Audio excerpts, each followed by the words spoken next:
ကိုင်းတိုင်းဗလေးမြို့နယ်မိုင်းရှန်လေရဲ့ပြုလုပ်ရန်ထွက်ခေါ်လာသည့်စကောင်စီစကြောင်းမိုင်းတီဗီထိခိုက်မှုရှိကြောင်းဒေတာတရင်ရမြတ်ထမသိရှိရပါတယ်။ဇူလိုင်21ရက်နေ့မွန်လွဲတနာရီ90မိနစ်ခန့်တွင်ဗလေးမြို့မှာညကုန်းကျေးရွာဘက်သို့မိုင်းရှန်လေရဲ့ပြုလုပ်ရန်ထွက်ခေါ်လာသောစကောင်စီစကြောင်းသည်ထော်လာရေးတမထောင်ထားသည့်မိုင်းများပောက်ကွဲမှုကြောင့်မိုင်းထိမှန်ခဲ့ခြင်းဖြစ်ပါသည်။ထိုမိုင်းပကွဲမှုအတွင်းစစ်ကောင်စီတပ်ဖွဲ့ဝင်များထိခိုက်မှုရှိတော့လဲအရေးအတော့ကိုအတိပြုနိုင်ခြင်းမရှိသေးပဲစစ်ကောင်စီစစ်ကြောင်းစခွာတော်ပြီးနောက်ဒေါ်လာရေးတပ်ဖွဲ့များကနေမြေရှင်းလင်းရေးပြုလုပ်စဉ်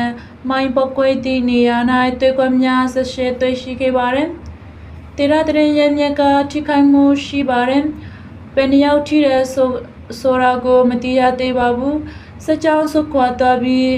နေမြေရှင်းလင်းရေးလုပ်တော့တွေ့ကွက်တွေတွေ့ရှိခဲ့တယ်လို့သိရပါတယ်။ထို့ပြင်စကိုင်းတိုင်းကန်ဦးမြို့နယ်ထနောင်းကိုင်းကျေးရွာအနီးသို့စစ်ကောင်စီ၏တရာဦးလေးသမားတလာသောချက်ဖိုက်တာတစီက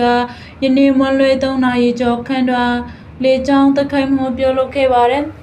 ရန်လေကြောင်းတိုက်ခိုက်မှုကြောင့်ထိခိုက်ပျက်စီးမှုအခြေအနေကိုအတိမပြုနိုင်သေးပဲဒေါ်လာရင်အန်အာဇူများနဲ့တေရခင်များအနေဖြင့်လေကြောင်းရန်အန်ဒီကိုတတိထားကြရန်သက်ဆိုင်ရာတာဝန်ရှိသူများကတတိပေးထားပါတယ်။အလားတူဒီဘေယမြို့နယ်မူကန်ကျေးရွာတို့လည်းယနေ့မွန်လွဲတနာရီကျော်ခန့်တွင်ရွှေဘိုမြို့နယ်ပမာပြန်တက်လာသောစကောင်စီအသေးခံဒရုန်းတစီက